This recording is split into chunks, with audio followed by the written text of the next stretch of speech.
Over 20 years ago, I coined the expression think big, and it's been a part of my life ever since. It's also come true. I became an even bigger success after I said it than I was before. And that's one reason I think it's an important way to think. It obviously works, and that's what I'm going to talk about today. What I said exactly in my first book, The Art of the Deal, is as follows. I like thinking big. I always have. To me, it's very simple. If you're going to be thinking anyway, you might as well think big. That book was a bestseller, and it's considered a business classic at this point. But I never thought those words would become bestsellers in their own right. It's an interesting point that I'm famous for two very short statements. Think big and you're fired. But let's stick to the first one for today. And I'd suggest strongly that you pay attention so that you won't have to hear the second one. Thinking big starts with the details and grows from there. Because I'm a builder, I'm very aware of the importance of having a good foundation. You can't take chances in construction. You can't be haphazard and say, well, maybe this will work, maybe it won't, so let's try it and find out. Because a lot of people will be at risk. I have to know if something will work or not. Every inch has to be accounted for. In other words, thinking big starts with being thorough. So number one, be thorough. Don't count on happenstance to get you anywhere because it won't. Number two, get a momentum going and keep your momentum going. You have to have big ideas, but you've got to have the energy to get them done, which can sometimes take a long time. If you don't have momentum, you will not have what it takes to get the job done. Patience alone isn't enough. I have a lawyer friend who used to refer to me as the reverse tornado who builds everything in his path. I always like that because it implies a lot of energy and a lot of momentum. And that's exactly what it takes to get anything done. So keep your momentum going. Number three, stay focused. You have to stay focused. The minute you lose focus, you will also be losing your momentum. They go together, and you will accomplish a lot more, even amazing things, if you make sure you keep these two things working together for you. I've seen very talented people literally go down the drain because they couldn't seem to keep their focus long enough to get anything done. In this day of multitasking, that can be a real challenge, but it's absolutely necessary. Ask yourself this question: what should I be thinking about right now? That simple question can restore your focus in no time at all. And your answer right now should be listening to Donald Trump. Number four, look at the solution, not the problem. This is very important if you ever want to learn to think big. And here's why. No matter what you do, you're bound to run into problems. It's just part of life, a part of business, a part of anything worth doing.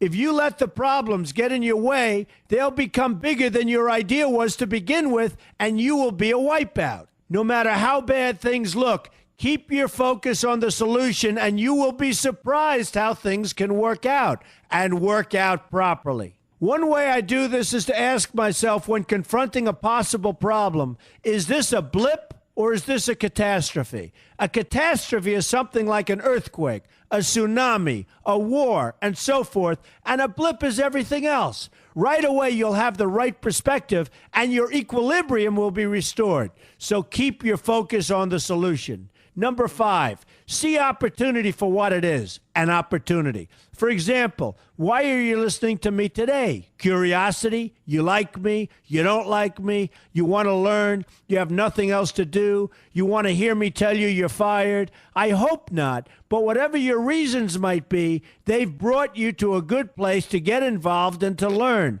and that's an opportunity right there. People think that because I'm rich and famous that I know everything. I know a lot, but one thing I know is that I don't know everything. So I ask myself this question every day.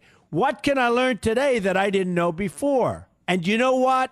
I learn something new every single day. That's a big reason for my success, and the same thing can apply to you. Take the time to see today as an opportunity, and you'll be surprised by what can come your way. Be open to new ideas, and you will be creating your own opportunities before too long. Number six, know everything you can about what you're doing. That's a good way to cover your bases. Another good way is to read the book Robert Kiyosaki and I have written together, Why We Want You to Be Rich. It's about covering your bases and knowing what's going on.